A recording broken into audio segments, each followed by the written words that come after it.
All right, well, first of all, I want to start off and thank you both for coming. Right now is the World Cup final, and pretty much missions is the only thing in the world that is important enough for me where I would actually miss that. So this is kind of a big deal for me, missing the World Cup and everything. But to get started, just kind of introduce you guys into what I'm going to be talking about today. I'm going to be talking about short-term missions, and I want to define that as the mission trips that churches will take with their teams. They'll get a team of people, go for about a week to a month. I know a lot of times missionaries, especially full-time missionaries, won't consider anything missions or short-term missions until it's about a year to 3 or 5 years. Some people will even say if it's less than life, it's not, it's short-term. But for right now, I'm focusing specifically on the trips that are about a week to a month long. And I want to let you guys know that I think the majority of mission trips that are taken, the majority of these short-term mission trips taken, are very ineffective and even harmful. And I want to spend this time trying to persuade you guys into looking a little bit deeper into how we take them, how they're carried out, and a way that we can reform what I've come to know as a failing institution. The first thing, if you look at the screen, you'll see a picture of an elephant and a mouse.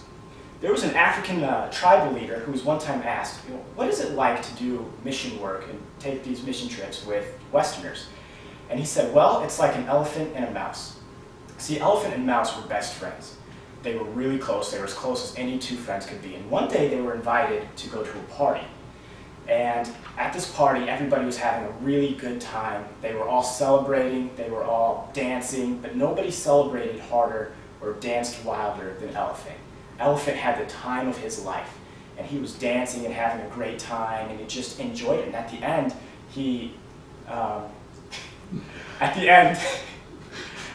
was looking around. He turned around and he was like, "Mouse, where are you? I just had the best time of my life, and I want to know, where are you?" And he turned around, and to his shock, he found his best friend Mouse crushed and killed into the floor. The tribal leader said that's what doing missions is like. It's like dancing with elephants. So, what I want to do is I want to look at this and I want to explore this. Why would somebody who's receiving these teams and receiving this help say that it's like dancing with elephants? It's like being crushed and killed. First thing I want to talk about is I really think that there are three very important parts to every trip. There's the preparing, there's the actual going on the trip and serving, and then there's coming home. A mission trip is a process, and all three of them are important, all three of them matter, and all three of them really need to be taken seriously. So starting off with preparation, a lot of times people, when you go on a mission trip, you'll go with your church, they'll have a team memory verse or a Bible verse that they'll memorize as a team, and they'll have meetings and they'll talk about fundraising and different dates that things are due by and packing lists and kind of just a general idea of, what are we going to be doing? And that's not bad, that's all good and that's all important and that needs to happen, but what we need to look at is what more is going on here. When you're going somewhere, you need to think, where are you going? The first mission trip I ever went on, I went to an Indian reservation in Lame Deer, Montana. And the first meeting we had was led by a guy. The guy who's leading the trip's name was Mike Riddle. And Mike sat down and he gave us an extensive history of the native Indian culture. He talked to us about their relationship with the church in the past and how it really started off. Their first introduction to the gospel was pastors leading teams of people and just slaughtering them, and how that's come to affect their mindset and their views of the church. He went on and talked about how efforts are being done now to kind of reconcile with that. He talked about different aids and how, what their situation is there, the poverty there, how it's much more extreme than it is in other places here in the U.S., what the political systems are like, how drug abuse looks to things, what crimes are like, and just what place the church is now holding. He really, really knew what he was talking about. He had the idea of, what is their culture? How do they view things? One thing that he taught me was a lot of times they'll have these broken down cars that don't work, but it's a status thing. The more cars you have, the better off you are, the cooler you are, sort of thing. Even though none of them might work, and they might just be worthless cars. They want to have more cars, and that's just a cultural thing there. He explained to us all these different things. We need to know the culture. And if you're traveling abroad, I'm going to make the argument that you need to know the language as well if you're going to be doing and interacting with the people out there. So these things all need to be taken in mind. Now, there's more than just that sort of preparation of cultural intelligence and things like that, because a lot of times people will go out there blindly and they won't even know what's going on. I know one time I went to New York, and this is kind of more of a personal example where people are looking at me, but it still gives the same idea, where the very first night we had rallies every night with all the different teams, and during the days we were all separate and did different work, but the teams all at night came together, and the first night we had pizza. Now, I don't really like tomato sauce, and I was much younger then. Now I don't really care what I eat, but I didn't want to eat something I didn't like. So before the rally, I went to this Middle Eastern place that was nearby where we were meeting, and I ate there. As an Arab, I love Arabic food. But all these teams came together. Their very first impression of me was this really, really skinny kid who's not eating. And rumors spread really, really fast about this really skinny kid that's not eating. And people came up to me and asked me what was wrong, if I was all right, how I was doing, people I'd never even met. See, we tend to take things and we tend to view them in light of what we know. But there's so much out there, and if you're crossing to another culture, you can't just start to interpret things based off of what you know, so you really do have to dig deep into it. But then there's also the aspect of, okay, what kind of spiritual preparation is going on? I brought this book just to kind of show you guys. It's called Before You Go. It's a devotional. There's a lot of things out there. I brought this one specifically because I like this one a lot. This is 40 days before you go, and it's targeted towards these week-long trips, these week-long to month-long trips, and it covers everything from preparing to serving to coming back. It incorporates fastings, it incorporates different devotionals, and it looks at all these different aspects that you wouldn't think of. And I love this one as a source. I know there's a lot of others out there that work, but realistically, if you're going to go for a week, 40 days is the minimum preparation that you need spiritually. You need to be ready to go. You need to be ready to handle the different things that are going to come at you. Because realistically speaking, you're not going to know what's going to come at you.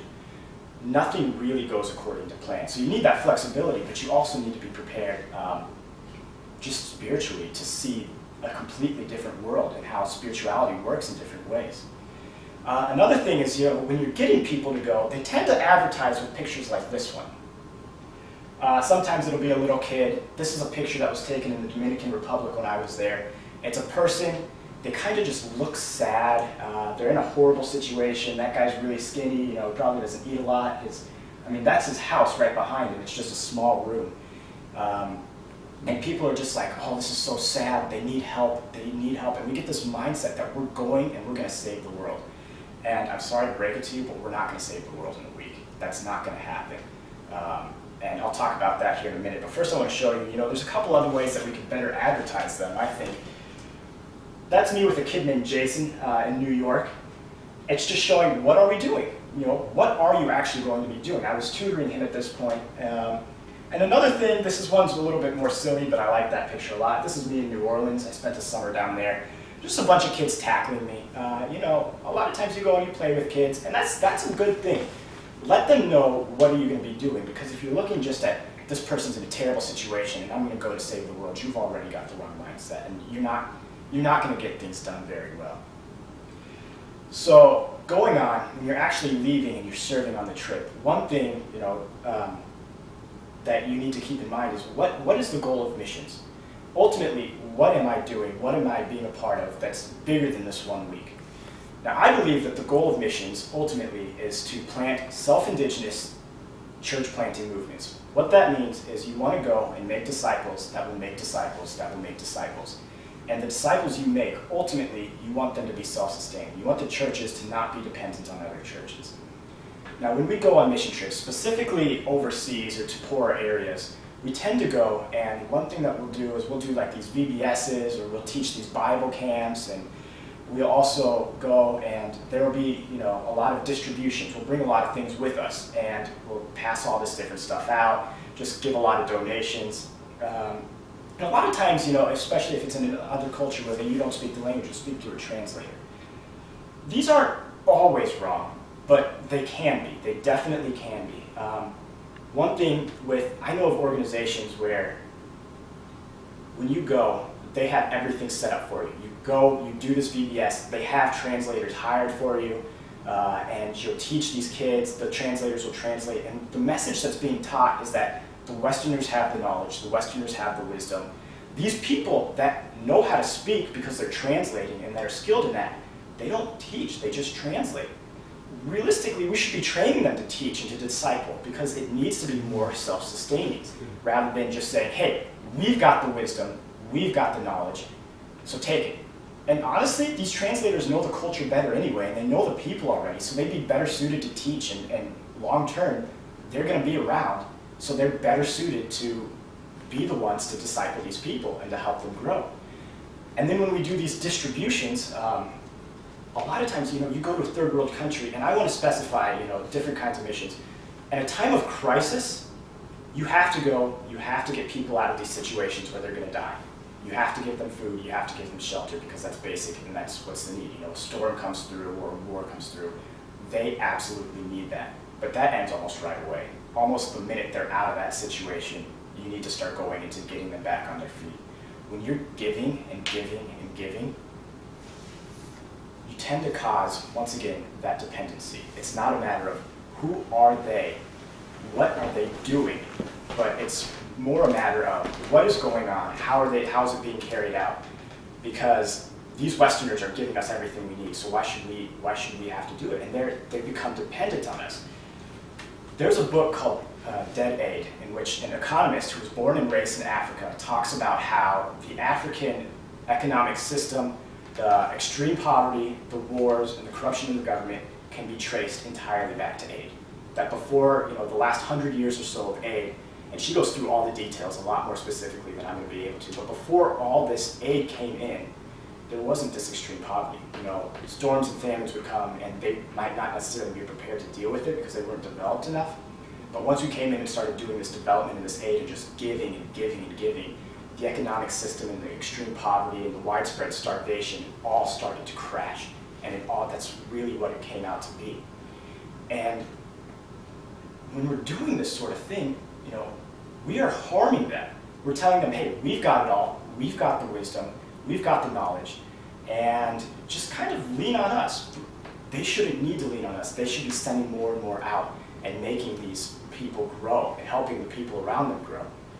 I heard a story one time where a guy, this is kind of a made-up story, sort of an imagine for yourself, where the guy told me, all right, I just want you to imagine for a second that you wake up one morning and a limousine comes, and these people come out speaking some foreign language of this limousine, and they're wearing these fancy name brand clothes, these European name brand clothes that cost thousands of dollars per article of clothing. They pull out all these designer cameras and start taking pictures of your house. They're speaking this language you don't understand, but what you can make out, they're kind of saying, oh man, what a poor situation they're in. How could they live like this? And think for a minute, how would you feel? That's a terrible, terrible feeling. And it's harmful, There's a difference between, of course, I'm not saying pictures in themselves are bad, but if you're just going and doing this sort of thing, you're really insulting the people. And there's a big difference between, you and a friend having a picture taken before you leave. That's a good thing. Get to know the people and take your picture with them. Give them pictures, that's nice, but if you're just running in and you're just doing this and then, you do your thing, you give them some stuff and you leave, you're really shaming them. And you're doing a lot of harm there. Now, if you're evangelizing, like I said, you need to know the language, you need to know the culture. But when you're going on these short-term missions, a lot of times what you're going to be doing, your focus needs to be more on what is the missionary doing. The missionaries that are there full-time, they're going to know the language, they're going to know the culture. You need to be there for their support.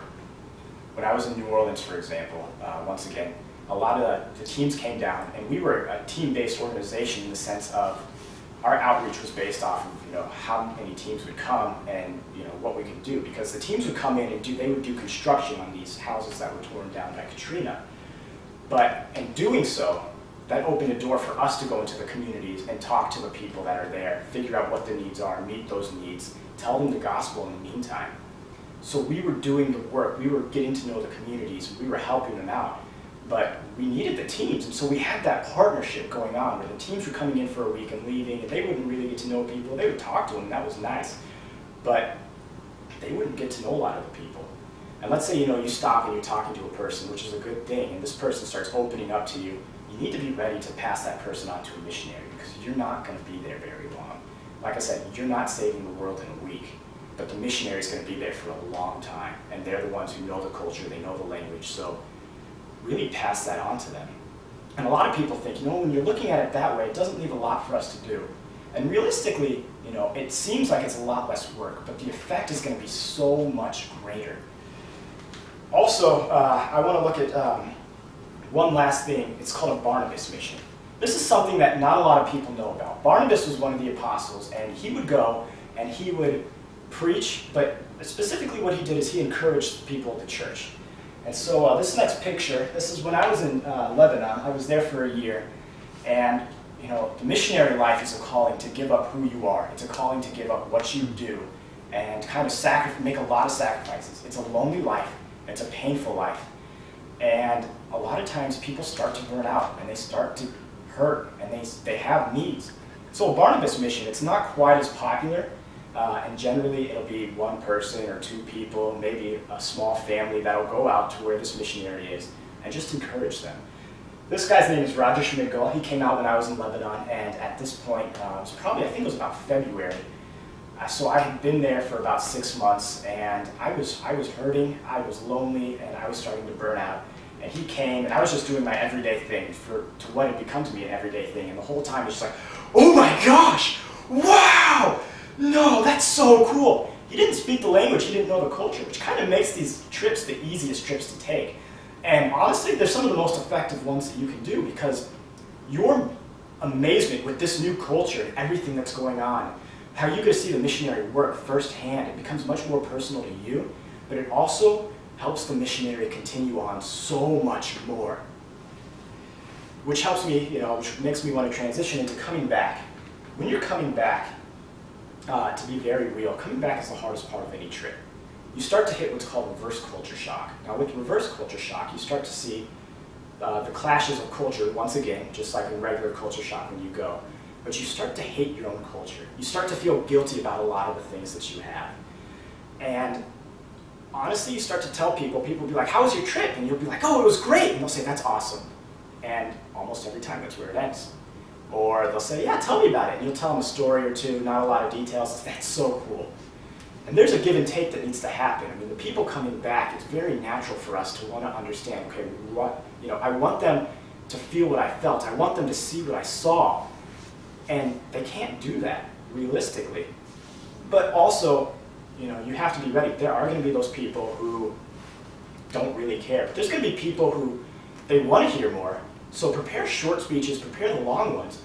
But then you also have to be ready for the ones who want to hear more, but they don't really know what to ask. I got together one time with a guy after I got back from Kenya, and he was like, let's have lunch, I want to hear about Kenya. And I was at this point, I had told a bunch of stories, and nobody had really shown much interest. And so I just kind of told him my brief version of things, and he didn't know what to ask, so he didn't keep asking questions, but you could see him that he wanted to hear more.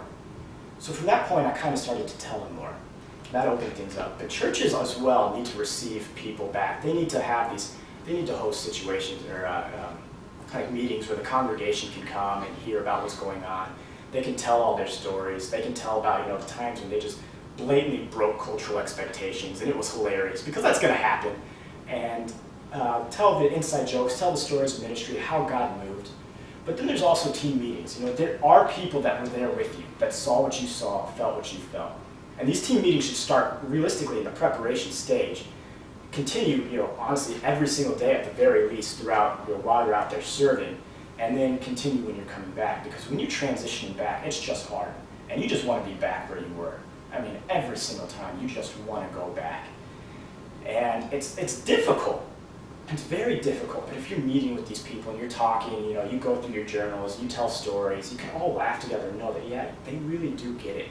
And it makes a difference. And when you come back together, one thing that you really need to do, because when people come back, is the average time, they'll say, my life has changed and I'll never be the same. And within, it's usually about 2 months, they go on living their lives as if nothing had changed. And that shouldn't happen, because when you see another culture and when you experience these things, your life should change forever. So when you come back, you need to meet with these people, and you need to talk with them. You need to have these meetings about what was going on, what did we see, where did we mess up? What did we do that we love to do, and how can we do it here? Because ministry is a calling to everyday life. Ministry is a calling to, when you're doing things here, you're going to do even better there than you would have if you're just going. And that can lead into the preparation for the next time that you're leaving somewhere. And if you're doing things here, if you start like, hey, I learned how to prayer walk on this trip, let's prayer walk here. You start to reach out to your own communities. Every community needs to be reached out to. And you start doing these things, you start to grow. You will never be the same. And you will come to know God in a much more intimate way because you'll learn this other culture, you'll learn this new work. You're still going to have your highs and your lows. You'll never have a high mountaintop experience for the rest of your life. But when you're going through this and when you're doing these things, you start to get closer and closer and closer to God and who He is. And it makes a world of a difference. And you never will be the same. You will learn that God is such a big God. And as your mind grows, because you learn different cultures and different ways of viewing the world, your view of God will grow because He's bigger than all of that. The bigger you see the world, the bigger you'll see God. And so once again, that just leads right into the next preparation. And you can prepare yourself even better for the next time because you're more experienced. You can serve more strategically, and you can return and help out the newer people. You can return and just keep growing and growing and growing. Well, once again, I want to thank you both for coming out here, and thanks for listening to my rant, my spiel.